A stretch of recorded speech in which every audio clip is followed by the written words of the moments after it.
Over 99% of farm animals live on factory farms. Factory farms are huge industrialized farms in which hundreds to thousands of animals are living in horrible conditions intended to maximize profits and minimize costs. For our impact project, we wanted to discuss the issue of factory farming and animal abuse. Factory farms make it easier for people to buy animal products for a low price and allow people to consume these products on a daily basis. But because animals are crammed inside small spaces, they're often killed, many diseases are spread, and antibiotics are overused. Farmaste is an animal sanctuary located in Lindstrom, Minnesota. Farmaste rescues abused, injured, and unwanted farm animals and brings them to their 79-acre farm to live out their days free from cruelty. Farmaste is also a vegan farm, which means they don't sell any of their products and they don't allow breeding. They offer a variety of community programs to promote compassionate living and change the way society views and treats farm animals. From Stillwater, the farm is about a 45-minute drive. On the way there, it is a very country setting with very many farms. These farms are your classic farms where they are making animal products or shipping animals off to slaughter. Our friend Morgan and her mom started this farm over a year ago. Here is an outside view of the farm. We are going to tell you the stories of the animals inside the farm and how they were brought to Farmaste. This is Mulan. She is a Holstein calf and she was born on January 6th. No one knew her mom, Ellie, was pregnant until she had Mulan. She was born in sub-zero temperatures and she was sent to the University of Minnesota for 2 weeks and then she came to Farmaste. Ellie was rescued from a sanctuary that couldn't provide care for the animals, so she was also sent to Farmaste. Mulan couldn't return to the herd to which she was born because it would leave her almost certain to contract John's disease. It makes them so happy to see that their mother and daughter spend their days together, a pleasure that is usually denied to dairy cows.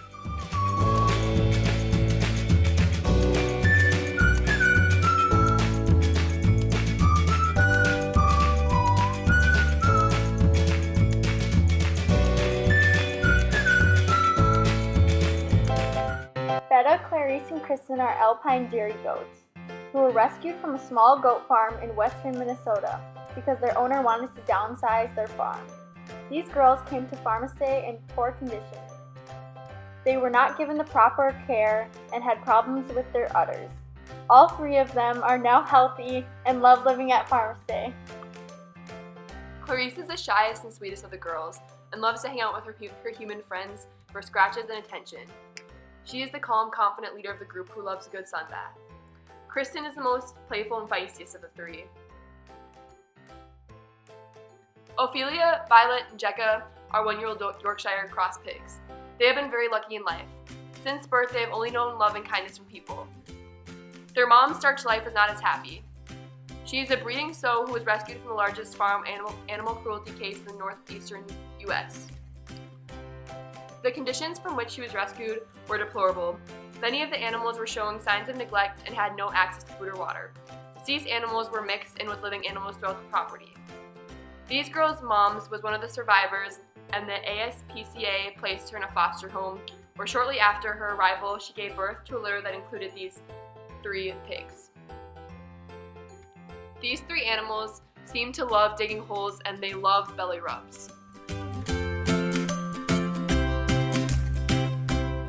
With so many farms in the area where the animals are being sent to slaughter, we wanted to ask Kelly her opinion on this.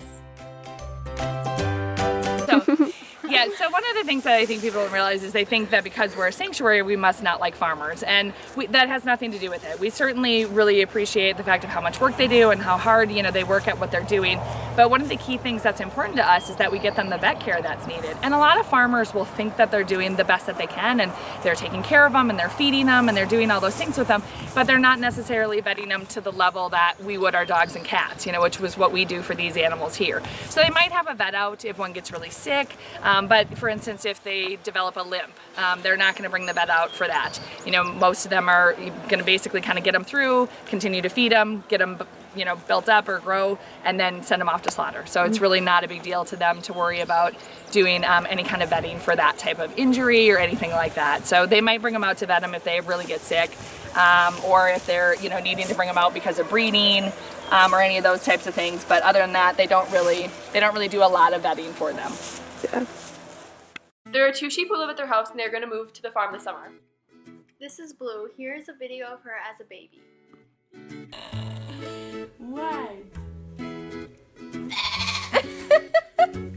So the first surgery, the initial surgery was to take off the other leg, and we thought that we were going to be able to remove it and have like a stump, like so that it would be like to here, so that we could maybe attach a prosthetic. But they were just worried that because she was so young that she might get bone infection, which would then probably be incurable. So they just took the whole thing off. Yeah. And then when she probably like right after the surgery, we noticed that there was like a little abscess on her. And so then within a few months it like turned like this big. And so we went in and they removed it, and it was a cancerous lump that was actually wrapping around her sternum. And so they had to cut out some of her sternum to be able to remove that. And so she spent like probably from the middle of the summer until like the end of the fall, we had memory foam wrapped around her chest so that in case she would fall, her ribs wouldn't break and puncture one of her lungs. So the scar from the leg is right here, and it's sort of in like an L shape. I don't know, she's not gonna let me show it, but it's like, you can kind of see it. Yeah. And then the one from the abscess is on the other side. See the notch in her ear right there? Yeah. That's what they mark her for breeding.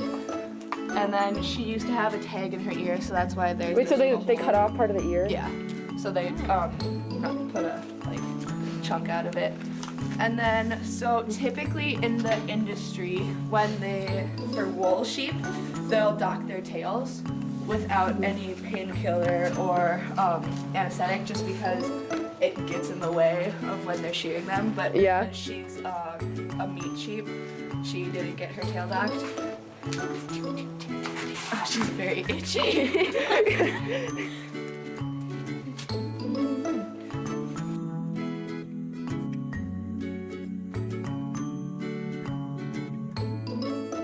So they were going to use her for breeding probably until she was about 3 years old, and then they're gonna send her to slaughter. So even with the bad leg, they were gonna still use her. Hey. This is Ringo. Here are 2 clips of him as a baby.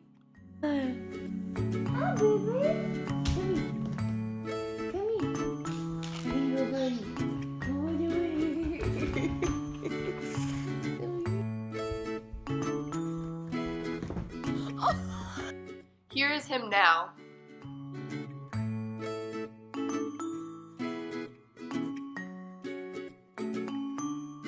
We got him from a farm in around the Somerset area in Wisconsin, and it was from a 4-H family.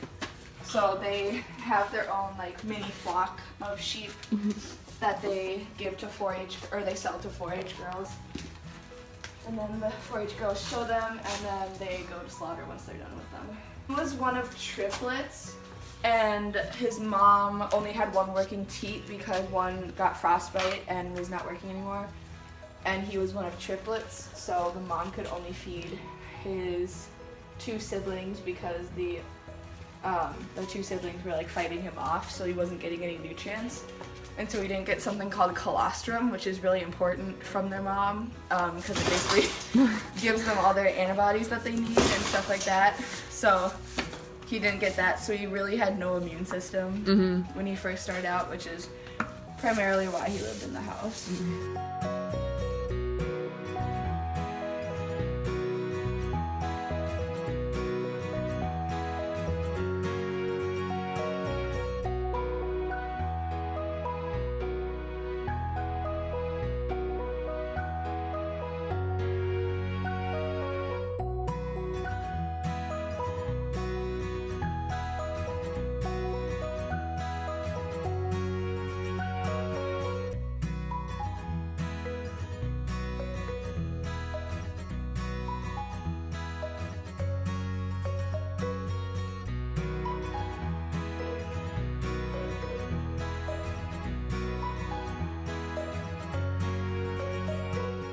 We wanted to ask our friend Morgan why she became a vegan, and here's what she said.